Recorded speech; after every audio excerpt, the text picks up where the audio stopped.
Por trás do glamour da era dourada de Hollywood, escondia-se um campo de batalha secreto, onde suas estrelas favoritas trocavam roteiros por rifles e holofotes por tiroteios. Você sabia que Christopher Lee uma vez alertou enigmaticamente um diretor sobre o som que um homem faz quando é esfaqueado? Eles não eram apenas atores interpretando heróis de guerra, eles eram heróis de guerra. A história real deles é mais angustiante do que qualquer coisa capturada em filme. 1. James Stewart. Antes de Jimmy Stewart derreter corações em A Felicidade Não Se Compra, ele estava lançando bombas na Alemanha de Hitler. Inicialmente rejeitado por estar abaixo do peso, Stewart se empanturrou de espaguete e milkshakes para ganhar peso suficiente para se alistar. Isso não foi um golpe publicitário. Stewart voou em 20 missões de combate reais sobre o território nazista quando a taxa de sobrevivência dos bombardeiros era abismal. Em um ataque angustiante, estilhaços perfuraram seu B-24 Liberator, criando um buraco aos seus pés. Mesmo assim, ele completou a missão. O ator de fala mansa subiu de soldado raso a coronel em apenas 4 anos, ganhando a cruz de voo distinto com cluster de folha de carvalho e nunca usou sua fama para tratamento especial. Ao contrário de muitas celebridades que se gabavam de façanhas de guerra, Stewart manteve um silêncio assombroso sobre seu serviço, dizendo apenas em seus últimos anos: "Penso na guerra quase todos os dias." Diretores de Hollywood notaram que suas atuações ganharam uma profundidade ferida após seu retorno, a sombra do combate visível em seus olhos. Stewart continuou servindo na reserva da Força Aérea, eventualmente tornando-se general de brigada, o ator de mais alta patente na história militar americana. Seu duplo legado como ícone amado do cinema e herói de guerra legítimo representa uma rara interseção entre a fantasia de Hollywood e a realidade brutal. 2. Clark Gable. Quando Clark Gable, indiscutível realeza de Hollywood, alistou-se nas Forças Aéreas do Exército em 1942, os executivos do estúdio não estavam apenas preocupados, estavam horrorizados. A estrela mais rentável da MGM tinha 41 anos, devastado pela morte de sua amada esposa, Carol Lombard, em um acidente de avião enquanto retornava de uma turnê de títulos de guerra. Quando o presidente Roosevelt lhe enviou um telegrama pessoalmente com ordens para ficar onde está, Gable respondeu desafiadoramente: "Vou entrar porque não quero ficar sentado no meu traseiro gordo em um set de filmagem enquanto isso está acontecendo." Apesar de sua fama, Gable recusou uma comissão de oficial, ganhando seu posto através do treinamento padrão de oficiais, junto com recrutas regulares. Como artilheiro aéreo e fotógrafo de combate, ele insistiu em participar de missões reais para tornar seu documentário Combat America autêntico. Entre maio e setembro de 1943, ele voou em 5 missões de combate oficiais em B-17 sobre a Alemanha, com consequências arrepiantes. Durante uma missão, um projétil de 20 milímetros atravessou o avião onde Gable estava sentado momentos antes. Sua celebridade o tornava um alvo especialmente valioso. Adolf Hitler, supostamente fã dos filmes de Gable, ofereceu uma recompensa substancial a qualquer alemão que pudesse capturar o ator vivo e trazê-lo para Berlim. Após a guerra, amigos notaram que Gable nunca mais foi o mesmo. Subjugado e com olhos fundos, o trauma combinado de perder Lombard e suas experiências de combate alteraram permanentemente o rei de Hollywood. Quando a MGM tentou capitalizar seu serviço com planos para filmes de temática militar, o ator recusou categoricamente, não querendo participar da glamorização do que ele sabia ser um inferno. 3. Audie Murphy. Audie Murphy não era uma estrela que foi para a guerra. Ele era um herói de guerra que Hollywood não podia resistir. Com apenas 1,65 m de altura e parecendo mais jovem do que seus alegados 18 anos, ele na verdade se alistou aos 17 anos mentindo sobre sua idade. Murphy foi inicialmente rejeitado tanto pelos fuzileiros navais quanto pelos paraquedistas por ser muito pequeno. O que se seguiu foi o registro de combate mais condecorado de qualquer soldado americano na Segunda Guerra Mundial. Durante uma resistência lendária perto de Holtzwihr, na França, o ferido Murphy subiu em um destruidor de tanques em chamas e sozinho conteve as tropas alemãs que avançavam por quase 1 hora, enquanto estava exposto ao fogo inimigo de 3 lados. Essa ação por si só lhe rendeu a Medalha de Honra, a mais alta condecoração militar dos Estados Unidos. Ao final da guerra, Murphy havia recebido todos os prêmios de combate dos Estados Unidos por bravura, 27 no total, incluindo 2 estrelas de prata e a Cruz de Serviço Distinto. Sua transição para Hollywood ocorreu quando a revista Life o destacou na capa de 1945 como o soldado mais condecorado da América, chamando a atenção do ator James Cagney, que o convidou para a Califórnia. Murphy estrelou 44 filmes ao longo de 21 anos, mais notavelmente To Hell and Back, a adaptação de sua própria autobiografia, o que tornou sua atuação extraordinária. Não foi apenas que ele se interpretou, os produtores realmente suavizaram os atos heróicos de Murphy porque temiam que o público não acreditasse que realmente aconteceu dessa forma. Por trás de seu sucesso, realidade devastadora do que agora seria reconhecido como TEPT, insônia, pesadelos, dormir com uma pistola carregada debaixo do travesseiro. Murphy tornou-se um dos primeiros defensores da saúde mental dos veteranos, afirmando corajosamente: depois da guerra, levaram os cães para casa, levaram as mulas para casa, levaram os cavalos para casa, mas não levaram o soldado para casa. Lee Marvin. Antes de Lee Marvin aterrorizar o público com sua intensidade fria em filmes como Os 12 Condenados, ele estava lutando de verdade em algumas das batalhas mais sangrentas do Pacífico. Com apenas 18 anos, Marvin juntou-se ao Corpo de Fuzileiros Navais e foi lançado na máquina de moer carne da Campanha do Pacífico com a 4ª Divisão de Fuzileiros Navais. Ao contrário dos atores que serviram em unidades de entretenimento, Marvin experimentou a brutalidade crua da guerra durante a selvagem Batalha de Saipan em 1944. Lá, o fogo de metralhadora japonês atravessou seu corpo, cortando seu nervo ciático e quase o matando. Sua descrição direta do combate prenunciou o realismo sem sentimentalismo que ele mais tarde traria para seus filmes. Ele tentou enfiar a baioneta no meu olho, então eu atirei dele. Não foi difícil fazer isso, porque ele era apenas um pequeno bastardo, talvez 1,57 m ou algo assim. Pelos seus ferimentos, Marvin recebeu a coração púrpura e passou 13 meses em hospitais navais se recuperando. As lesões deixaram-lhe uma claudicação permanente, quase imperceptível para o público, mas um lembrete constante para Marvin do custo permanente da guerra. Os diretores valorizavam seu conhecimento técnico sobre autenticidade militar, e os colegas veteranos respeitavam sua compreensão direta da psicologia de combate. Ao contrário de muitos atores que interpretavam durões, Marvin nunca precisou fingir. Como observou o diretor Samuel Fuller, Lee entendia a dualidade da violência, como ela pode ser tanto necessária quanto destrutiva. Você não pode fingir esse entendimento. Vem da experiência. Cada expressão desgastada e olhar assombrado que Marvin trazia para seus papéis vinha de ter visto a coisa real, não de um professor de atuação.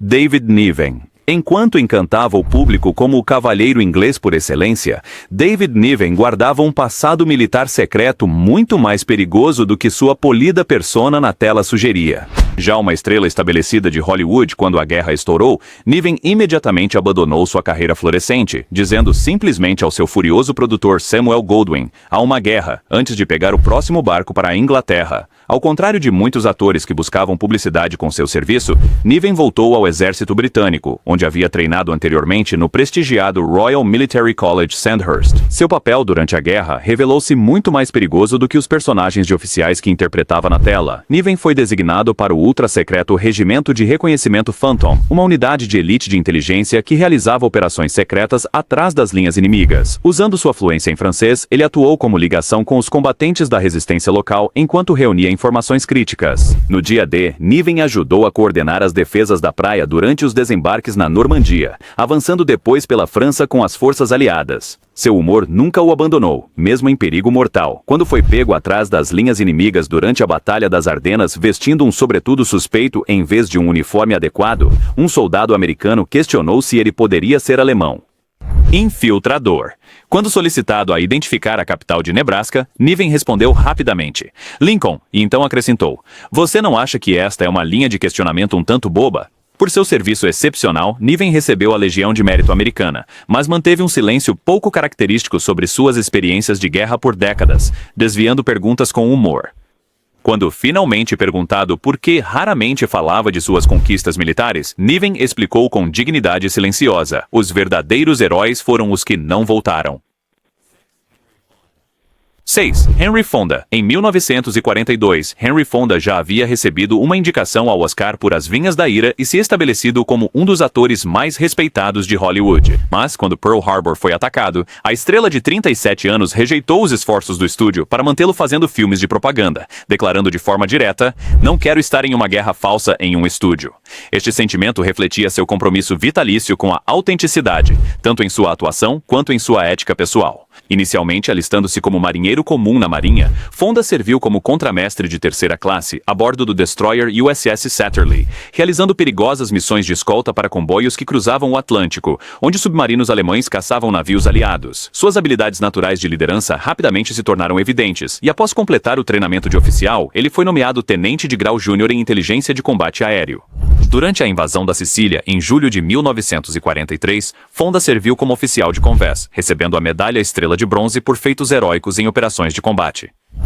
Os papéis de oficial que ele interpretou na tela. O serviço de guerra de Fonda envolveu perigo genuíno e sacrifício em uma idade em que a maioria dos homens era considerada muito velha para o serviço de combate. Embora raramente discutisse suas experiências após retornar a Hollywood, colegas notaram que seu serviço militar havia acrescentado novas dimensões à sua atuação, sua interpretação de um oficial naval em senhor. Roberts carregava a autenticidade inconfundível de alguém que realmente serviu, ressoando poderosamente com o público veterano. A dignidade silenciosa e a seriedade moral que definiram as atuações mais aclamadas de Fonda em filmes como 12 Homens e Uma Sentença espelhavam qualidades que caracterizaram tanto seu serviço militar quanto sua abordagem à cidadania ao longo de sua vida. 7. Mel Brooks. Muito antes de fazer o público rir em Banzé no Oeste e Primavera para Hitler, Mel Brooks arriscava sua vida desarmando explosivos nazistas. Nascido Melvin Kaminsky, filho de imigrantes judeus, Brooks foi convocado para o exército com apenas 17 anos em 1944. Seus altos resultados nos testes de inteligência inicialmente o colocaram em treinamento especializado, estudando engenharia militar e até manejo de sabre. No entanto, à medida que as forças aliadas avançavam na Europa, Brooks foi transferido para o 1104º Batalhão de Engenharia de Combate, uma das missões mais perigosas da guerra.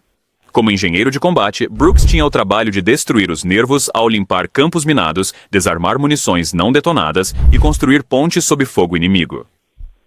Durante a Batalha das Ardenas, a última ofensiva desesperada da Alemanha, Brooks estava na linha de frente, muitas vezes trabalhando à frente das tropas em avanço, exposto tanto aos ataques inimigos quanto aos dispositivos mortais que ele tinha a tarefa de neutralizar. A ironia não passou despercebida por ele. Eu era um engenheiro de combate. Não é ridículo? As duas coisas que mais odeio no mundo são combate e engenharia. Apesar dessas tarefas terríveis, Brooks encontrou oportunidades para mostrar o humor que mais tarde o tornaria famoso, organizando apresentações improvisadas para elevar o moral das tropas. Após a rendição da Alemanha, Brooks permaneceu na Europa como parte das forças de ocupação, onde se envolveu em um pequeno mas significativo ato de desafio, usando alto-falantes militares para transmitir músicas judaicas através dos derrotados nazistas. Território. Essa combinação de confrontar forças históricas sombrias através da comédia definiria mais tarde seu trabalho inovador, particularmente The Producers, com seu número satírico Primavera para Hitler. Apesar de ganhar inúmeras condecorações de combate,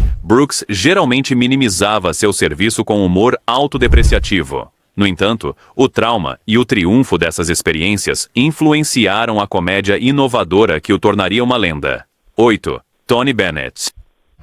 Antes de sua voz aveludada torná-lo um ícone musical, Tony Bennett testemunhou o horror bruto do combate na linha de frente na Europa. Convocado em 1944 com apenas 18 anos, o futuro cantor foi designado para a 6ª Divisão de Infantaria, a Divisão de Sangue e Fogo, e lançado na luta feroz dos meses finais da campanha europeia. Bennett experimentou a brutal guerra urbana, caçando remanescentes nazistas em cidades alemãs devastadas, enquanto enfrentava perigo constante de franco-atiradores e armadilhas. Sua unidade participou da libertação do campo de concentração de Landsberg, uma experiência que afetou profundamente o jovem soldado e contribuiu para seu compromisso vitalício com causas humanitárias. Mas a experiência de guerra de Bennett não foi marcada apenas pelo combate. Também revelou a feia realidade do racismo militar. Quando defendeu um colega soldado negro da discriminação, Bennett foi rebaixado de cabo a soldado raso e temporariamente designado para a sombria tarefa de desenterrar sepulturas coletivas para preparar soldados aliados caídos para o enterro. Apesar dessa punição, a bússola moral de Bennett permaneceu inabalável. A combinação de testemunhar os horrores de um campo de concentração e experimentar o racismo institucional o transformou em um pacifista e defensor dos direitos civis ao longo da vida. Foi durante seu serviço que Bennett encontrou sua primeira oportunidade significativa de mostrar seu talento para o canto, apresentando-se com bandas militares no final da guerra. Depois de ser transferido para os serviços especiais, ele concluiu seu serviço em turnê pela Europa, entretendo tropas e civis. Essas apresentações forneceram a base para o que se tornaria uma das carreiras mais duradouras da música. Ao contrário de muitas celebridades que minimizavam as experiências de guerra ou as usavam para publicidade, o serviço de Bennett moldou toda a sua visão de mundo, influenciando tanto sua expressão artística e seu compromisso com a paz. 9. Christopher Lee. Antes de Christopher Lee arrepiar o público como Drácula e Saruman, ele operou em sombras muito mais sombrias do que qualquer filme de terror, ingressando na elite das operações especiais da Grã-Bretanha, apelidada de Ministério da Guerra Não Cavalheiresca. Lee entrou em um de sabotagem, assassinato e operações secretas atrás das linhas inimigas. Embora a maioria dos detalhes de suas missões permaneça selada nos arquivos do governo, Lee ocasionalmente deixava pistas assustadoras sobre suas atividades. Durante as filmagens de O Senhor dos Anéis, quando Peter Jackson tentou dirigi-lo sobre como um homem reage ao ser esfaqueado nas costas, Lee o corrigiu calmamente. Você tem alguma ideia de que tipo de som acontece quando alguém é esfaqueado nas costas? Porque eu sei. A implicação deixou a equipe em silêncio. Apesar de medir 1,95 m e possuir uma das vozes mais reconhecíveis do cinema, Lee conseguiu se mover pela Europa ocupada pelos nazistas sem ser detectado, reunindo inteligência e apoiando combatentes da resistência. Sua fluência perfeita em francês, italiano e alemão o tornava inestimável para operações de infiltração. Após a guerra, Lee permaneceu vinculado ao ato de segredos oficiais, levando a maioria dos detalhes de suas missões para o túmulo quando morreu em 2015 aos 93 anos. O que se sabe é que ele foi ligado ao Long Range Desert Group, precursor do SAS, e o Special Forces Club em Londres ainda exibe sua foto entre seus membros ilustres. A experiência de Lee caçando monstros reais pela Europa durante a guerra deu às suas performances de vilão uma ameaça autêntica que nenhuma escola de atuação poderia ensinar. Como ele uma vez comentou enigmaticamente: "Eu vi homens morrerem bem na minha frente, tantos que quase me tornei insensível a isso." Toda vez que o público o via interpretar o mal na tela, eles estavam testemunhando alguém que havia enfrentado a verdadeira escuridão e retornado para contar a história, ou pelo menos as partes, que ele estava legalmente autorizado a compartilhar. 10. Paul Newman. Os penetrantes olhos azuis de Paul Newman tornaram-se sua marca registrada em Hollywood, mas, ironicamente, esses mesmos olhos o impediram de realizar seu sonho de guerra. Quando ele se alistou no programa de treinamento de pilotos 512 da Marinha em 1943, um exame físico de rotina revelou que Newman era daltônico, desqualificando-o imediatamente de se tornar piloto de caça. Indiferente, ele serviu como operador de rádio e artilheiro traseiro em bombardeiros torpedeiros no Teatro do Pacífico, uma posição com uma das maiores taxas de baixas na aviação naval. Newman foi designado para o porta-aviões USS Bunker Hill, preparando-se para participar da brutal Batalha de Okinawa em maio de 1945. Então, veio a reviravolta do destino que preservaria o futuro do cinema americano. O piloto de Newman desenvolveu uma infecção no ouvido, impedindo toda a tripulação de decolar pouco antes da missão. Em 11 de maio de 1945, enquanto Newman permanecia em terra, o USS Bunker Hill foi atingido por 2 aviões kamikaze em um dos ataques mais mortais da guerra. As explosões e os incêndios subsequentes mataram 393 marinheiros e feriram 264, incluindo muitos do esquadrão de Newman. O momento da infecção de ouvido do seu piloto quase certamente salvou a vida de Newman. Este encontro com a mortalidade afetou profundamente o jovem marinheiro, instilando tanto a culpa do sobrevivente quanto uma profunda apreciação pela fragilidade da vida. Após sua dispensa em 1946, Newman usou o GI Bill para completar sua educação no Kenyon College antes de seguir a carreira de ator. Ao longo de sua carreira lendária e extensa filantropia, amigos notaram que Newman nunca esqueceu o quão aleatoriamente ele foi poupado enquanto seus camaradas pereceram. Sua fundação, que doou mais de 570 milhões de dólares para a caridade, refletia um homem que entendia que havia recebido uma segunda chance que muitos nunca tiveram. Toda vez que o público admirava aqueles famosos olhos azuis, estava vendo um homem que um dia acreditou que morreria no mar e nunca mais deixou de valorizar um único dia. 11. Kirk Douglas. Antes de se tornar o Spartacus definitivo do cinema, Kirk Douglas, nascido Issur Danielovich de imigrantes judeus russos pobres, estava navegando nas águas mortais do Atlântico caçando submarinos nazistas. Quando Pearl Harbor foi atacado, Douglas abandonou seu sucesso inicial na Broadway e alistou-se na Marinha em 1941, determinado a servir o país que havia dado refúgio à sua família da perseguição. Comissionado como alferes após o treinamento de oficiais, Douglas foi designado para embarcações de patrulha de guerra antissubmarina no Teatro do Atlântico. Sua expertise em comunicações provou ser crucial durante a Batalha do Atlântico, onde submarinos alemães ameaçavam estrangular as linhas de suprimento dos aliados. O navio de Douglas escoltava comboios vulneráveis através do beco dos torpedos, enfrentando perigo constante de submarinos à espreita e tempestades brutais no Atlântico Norte. Sua carreira naval terminou repentinamente em 1944, quando ele foi dispensado por motivos médicos após sofrer ferimentos durante o serviço, feridas que ele raramente discutia publicamente, mas que deixaram efeitos físicos duradouros. Ao retornar à vida civil, a experiência de combate de Douglas influenciou a intensidade que ele trouxe para seu papel de destaque em Champion, 1949, interpretando um boxeador cuja determinação feroz tenacidade da vida real. Ao longo de sua lendária carreira cinematográfica de 60 anos, Douglas gravitava em direção a personagens definidos por complexidade moral e coragem física, qualidades que ele havia testemunhado em primeira mão durante seu serviço naval. A disciplina e as habilidades de liderança desenvolvidas no mar se traduziram perfeitamente em seu trabalho pioneiro como produtor independente, desafiando o sistema restritivo dos estúdios de Hollywood. A decisão de Douglas de creditar publicamente o roteirista banido Dalton Trumbo por Spartacus em 1960, rompendo efetivamente a lista negra de Hollywood, demonstrou a mesma coragem moral que ele havia mostrado em Uniforme. Como o próprio Douglas refletiu mais tarde na vida, a Marinha me ensinou sobre disciplina e sobrevivência, fez-me apreciar as oportunidades que tive e os sacrifícios que outros fizeram por elas. 12. Glenn Ford.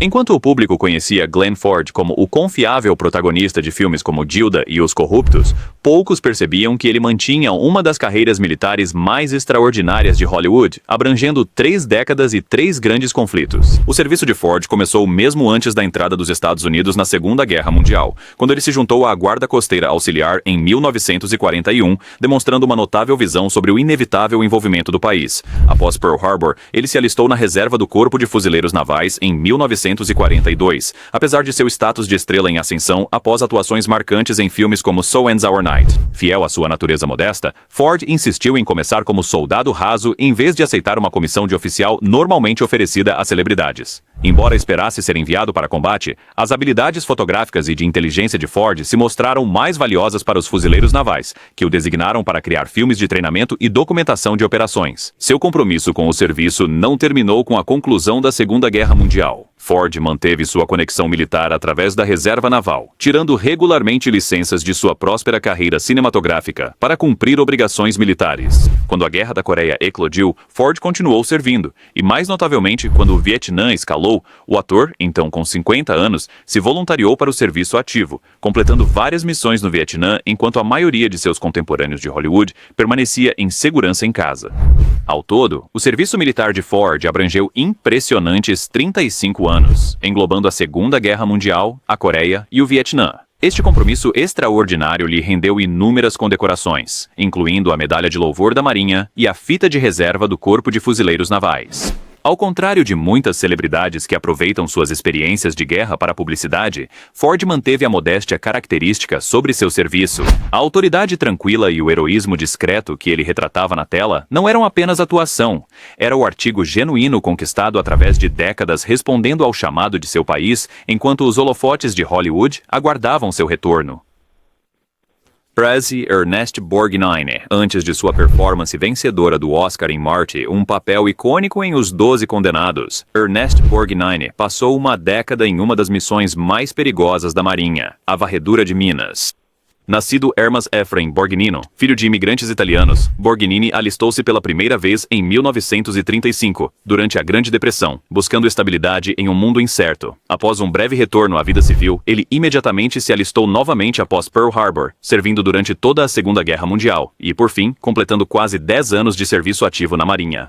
Designado para o USS Lamberton, um destroyer caça-minas, Borgnine enfrentou a tarefa angustiante de limpar minas navais, essencialmente bombas flutuantes projetadas para afundar navios. Um movimento errado significava morte instantânea. Essas operações de desminagem eram críticas para os desembarques anfíbios em todo o Pacífico, permitindo que as forças aliadas se aproximassem das costas inimigas sem perdas catastróficas. Ao final da guerra, Borgnine havia alcançado a posição de artilheiro de primeira classe, recebendo várias condecorações por seu serviço em algumas das operações mais estrategicamente vitais do conflito. Ao ser dispensado, Borgnine não tinha a intenção de atuar até que sua mãe fez uma sugestão que mudou sua vida. Você sempre gostou de se fazer de bobo. Por que não tenta atuar? Este comentário casual lançou uma das carreiras mais duradouras de Hollywood, abrangendo mais de 6 décadas e fazendo a transição sem problemas do cinema para a televisão com sucessos como McHale's Navy e Airwolf. Colegas notavam consistentemente a natureza despretensiosa e a ética de trabalho de Borgnine, qualidades forjadas durante seu serviço naval. Ao contrário de muitas estrelas que se distanciam de associações militares, Borgnine permaneceu orgulhosamente conectado à Marinha ao longo de sua vida, frequentemente participando de eventos de veteranos e apoiando instituições de caridade navais. A Marinha me fez um homem, Borgnine comentou uma vez. Ela me ensinou responsabilidade, trabalho em equipe e como sobreviver. Lições que nunca esqueci. Toda vez que Interpretava personagens duros, mas ternos. Eles viam os valores autênticos instilados durante uma década no mar. 14. Jason Robards. Antes de ganhar consecutivos prêmios da Academia por Todos os Homens do Presidente e Julia, Jason Robards Jr. experimentou um dos desastres navais mais terríveis da Segunda Guerra Mundial. Seguindo o exemplo de seu pai, Robards alistou-se na Marinha em 1940 aos 18 anos, tornando-se radiotelegrafista no cruzador pesado USS Northampton.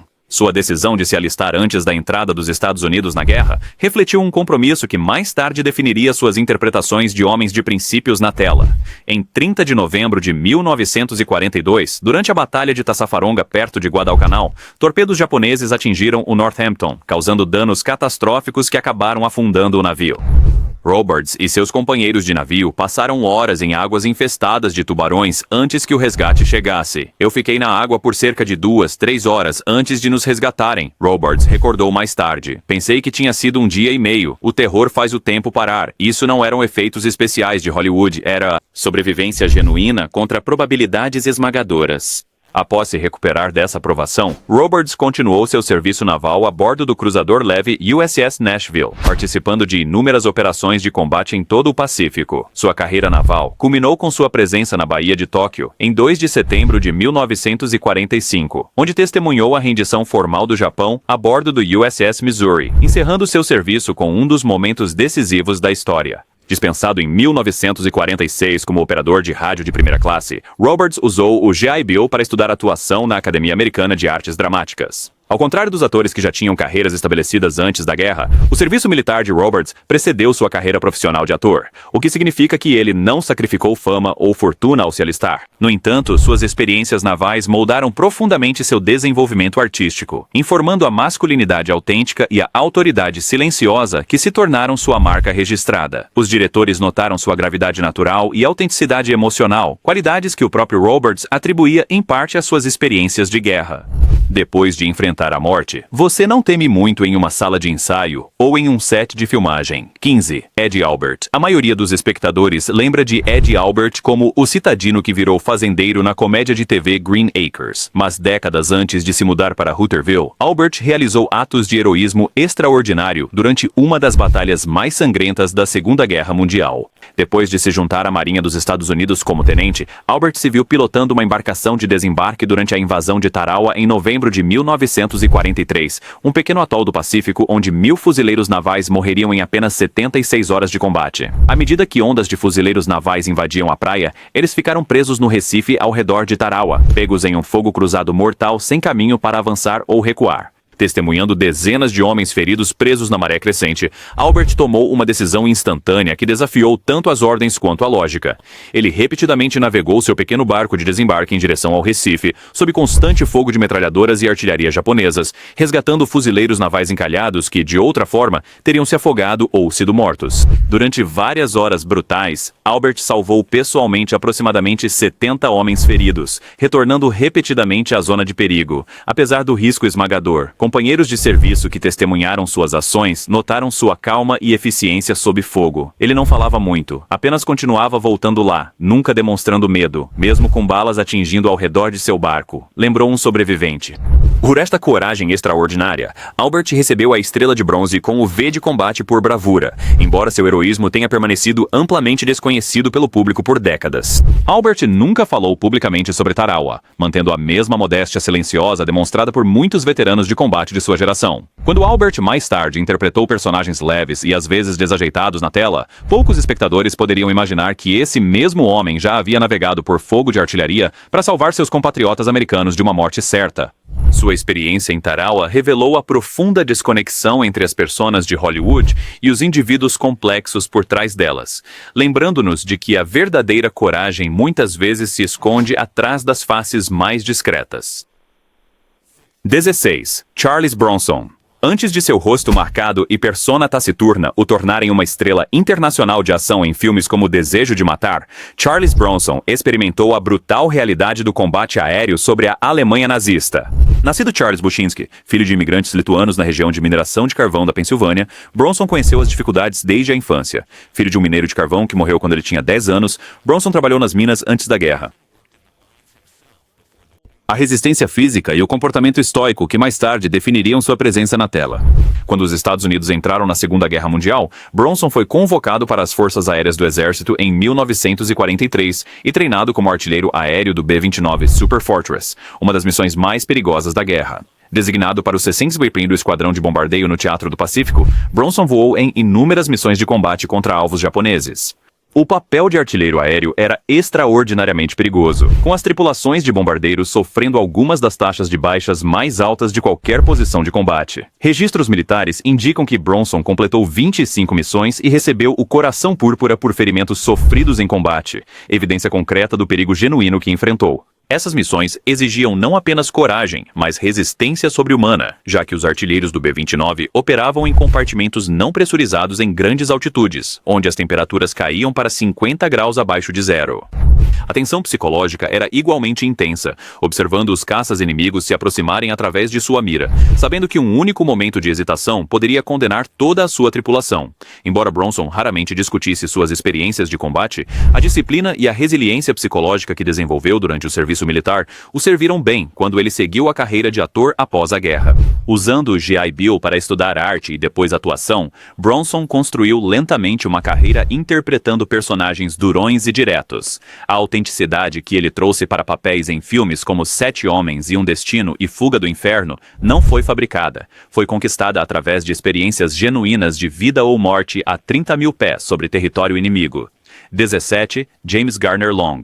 Antes de cativar o público como o carismático jogador em Maverick ou o detetive esperto em Arquivo Confidencial, James Garner enfrentou a brutal realidade do combate na linha de frente na Coreia. Sua jornada militar começou de forma incomum. Aos 16 anos, ele mentiu sobre sua idade para se juntar à Marinha Mercante durante os meses finais da Segunda Guerra Mundial. Embora seu serviço a bordo de navios de carga tenha sido breve, ofereceu um vislumbre da disciplina e do perigo que mais tarde moldariam sua vida. Quando a Guerra da Coreia estourou em 1950, Garner foi convocado para o exército e designado para o 5º Regimento de Combate, rapidamente se encontrando nas condições mais terríveis da guerra. Como fuzileiro na linha de frente, Garner experimentou todo o horror do combate, temperaturas congelantes, perigo constante e o caos da batalha. Durante seus 14 meses na Coreia, ele foi ferido 2 vezes. Primeiro, em abril de 1951, ele foi atingido por estilhaços de uma granada de morteiro. Depois de se recuperar, ele voltou para sua unidade apenas para ser ferido novamente. Desta vez por fogo amigo, quando jatos americanos acidentalmente metralharam sua posição. Por seus ferimentos e bravura, Garner recebeu 2 Corações Púrpura, embora, notavelmente, uma não tenha sido concedida até 1983 devido a erros administrativos em seus registros militares. Os ferimentos deixaram efeitos físicos duradouros, incluindo incapacidade parcial nos joelhos, mas o impacto psicológico foi igualmente significativo. Garner raramente falava sobre suas experiências de combate, mantendo o silêncio estoico típico de muitos veteranos da Guerra da Coreia. No entanto, aqueles que trabalharam com ele notaram como seu serviço durante a guerra influenciou sua abordagem à atuação e à vida.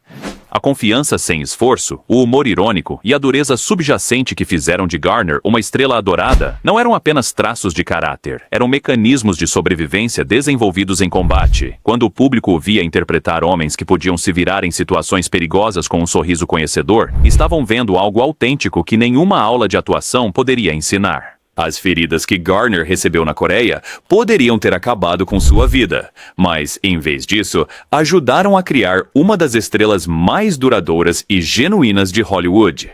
18. Tony Curtis.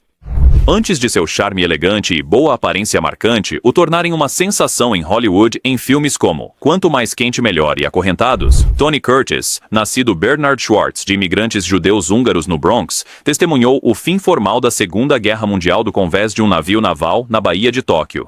Alistando-se na Marinha em 1943 aos 17 anos, Curtis foi profundamente afetado pelo ataque a Pearl Harbor e determinado a servir seu país, apesar de ter crescido na pobreza da Era da Depressão. Designado para o navio de apoio a submarinos USS Proteus, Curtis treinou como sinalizador, dominando os complexos sistemas de comunicação visual vitais para as operações navais no Pacífico.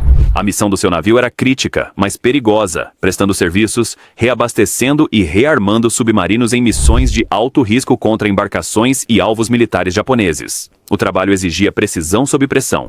Um único erro poderia custar dezenas de vidas. Embora Curtis não tenha experimentado combate direto, ele desempenhou suas funções em zonas de guerra, onde os ataques aéreos japoneses eram uma ameaça constante. Seu mais profundo "So-so, Jersostur, Mesijar", 2 de dezembro de 1945, quando o Proteus estava entre as embarcações aliadas presentes na Baía de Tóquio para a cerimônia formal de rendição do Japão, a bordo do USS Missouri. Do convés de seu navio, a futura estrela de cinema testemunhou o momento crucial em que os oficiais japoneses assinaram os documentos encerrando o conflito mais mortal da humanidade, uma visão privilegiada da história que poucos poderiam reivindicar. Esta experiência deixou uma marca indelével no jovem marinheiro. Após sua dispensa honrosa em 1946, Curtis usou o GI Bill para estudar atuação, iniciando a jornada que o transformaria de um garoto durão do Bronx em um dos atores mais versáteis de Hollywood. Ao longo de sua carreira, apesar de sua imagem glamurosa, Curtis manteve conexões com organizações de veteranos e falava de seu serviço na Marinha com verdadeiro orgulho. Servir me ensinou sobre responsabilidade, refletiu Curtis uma vez. Isso me deu a coragem de acreditar em algo maior do que eu mesmo. Sua jornada de filho de imigrante pobre, a sinalizador da Marinha, a estrela internacional incorporou as possibilidades transformadoras tanto do serviço militar quanto da oportunidade americana. 19. Robert Montgomery. Em 1941, Robert Montgomery já havia garantido seu lugar entre a elite de Hollywood com 2 indicações ao Oscar e um contrato na prestigiada MGM. No entanto, quando Pearl Harbor foi atacado, Montgomery se tornou uma das primeiras grandes estrelas a abandonar a fama pelo serviço, juntando-se à reserva naval mesmo antes da entrada oficial dos Estados Unidos na guerra. Seu caminho para o serviço militar começou com um trabalho humanitário. Em 1940, ele viajou para a Inglaterra como motorista voluntário de ambulância durante a Blitz, testemunhando em primeira mão o devastador bombardeio alemão de Londres. Retornando para casa transformado pelo que havia visto, Montgomery usou seu status de celebridade para advogar pela intervenção americana, aparecendo em comícios e programas de rádio apoiando a causa aliada. Inicialmente comissionado como tenente, Montgomery subiu rapidamente para comandante-tenente, servindo primeiro como adido naval assistente, observando operações navais britânicas. Mais tarde, ele comandou um barco torpedeiro de patrulha PT nas Ilhas Salomão, o mesmo tipo de embarcação que John F. Kennedy pilotaria famosamente, enfrentando forças japonesas em operações de combate de alta velocidade e alto risco. O papel mais significativo de Montgomery durante a guerra ocorreu na invasão crucial do dia D na Normandia em 6 de junho de 1944. Designado como observador de combate naval a bordo do destroyer USS Laffey durante o assalto à praia de Utah, ele coordenou o apoio de fogo naval para as forças terrestres, um papel crucial desempenhado sob fogo inimigo constante. Seu navio foi fortemente atacado pelos alemães, com projéteis explodindo ao redor enquanto Montgomery mantinha seu posto. Por seu serviço excepcional durante esta batalha histórica, Montgomery recebeu a medalha Estrela de Bronze, reconhecendo seu valor sob fogo. Ao contrário de muitos militares celebridades que participaram principalmente em unidades de entretenimento ou turnês de publicidade, Montgomery passou a maior parte de sua carreira naval em funções de combate operacional que o colocaram diretamente em perigo. Oficiais colegas observaram que Bob nunca pediu tratamento especial e nunca recebeu nenhum. Ele desempenhou suas funções como qualquer outro oficial naval, talvez com mais dedicação. Esse compromisso rendeu a Montgomery profundo respeito dos militares de carreira, que reconheceram que essa estrela de Hollywood havia trocado voluntariamente a fama e a fortuna por perigo e dificuldades genuínas. 20. Gene Kelly. Antes de atravessar poças encantando na chuva, Gene Kelly trocou seus sapatos de sapateado por botas navais durante a Segunda Guerra Mundial. No auge de sua fama inicial, após performances de destaque em For Me and My Gal, Kelly recebeu seu aviso de recrutamento em 1944 e foi comissionado como tenente no Serviço Aéreo Naval dos Estados Unidos. Embora fosse renomado por sua graça atlética nas telas, a missão militar de Kelly o desafiaria a usar seus talentos artísticos de maneiras totalmente inesperadas. Em vez de servir em combate, Kelly foi designado para a seção fotográfica do Escritório de Informação Pública da Marinha em Washington, D.C., onde os líderes militares reconheceram sua habilidade única de comunicar através do movimento e da narrativa visual. Seu histórico como coreógrafo provou ser surpreendentemente valioso enquanto ele desenvolvia filmes instrutivos que usavam o movimento para comunicar informações complexas ao pessoal naval. Eu consegui coreografar processos e procedimentos de maneiras que os tornavam mais fáceis de entender e lembrar do que os métodos tradicionais de treinamento, explicou Kelly posteriormente. Entre suas contribuições mais significativas estava Combat Fatigue Irritability, um filme educacional destinado a ajudar marinheiros e suas famílias a entender o que mais tarde seria reconhecido como transtorno de estresse pós-traumático. Embora não enfrentasse fogo inimigo, o trabalho de Kelly desempenhou um papel vital na preparação das forças navais americanas para os desafios que enfrentariam no Teatro do Pacífico. A disciplina e precisão que ele desenvolveu coreografando filmes de treinamento militar, Inchubus Sengshimoy, Abordagem de direção, com historiadores de cinema observando que as sequências visuais cuidadosamente estruturadas nos musicais pós-guerra de Kelly apresentam as marcas de sua experiência em filmes de treinamento naval. Embora Kelly raramente discutisse seu serviço militar em entrevistas, preferindo focar em suas conquistas artísticas, colegas observaram que sua experiência de guerra, trabalhando com operadores de câmera e técnicas de edição, ampliou seu entendimento de cinema, capacitando-o a ter maior controle sobre suas sequências de dança e eventualmente passar a dirigir. A precisão militar evidente nos números de dança mais celebrados de Kelly não era apenas uma escolha artística, refletia uma disciplina naval genuína traduzida em entretenimento que cativaria gerações. As estrelas douradas de Hollywood não apenas interpretaram heróis, elas viveram como heróis quando o mundo mais precisava delas. Alguns invadiram praias, outros voaram sob fogo inimigo, alguns salvaram dezenas de vidas em condições impossíveis. Qual dessas histórias de veteranos mais te chocou? Conte-nos nos comentários abaixo e pergunte a si mesmo: as celebridades de hoje deixariam contratos de milhões de dólares para lutar na linha de frente, ou nossa definição de sacrifício mudou fundamentalmente desde a era de ouro de Hollywood?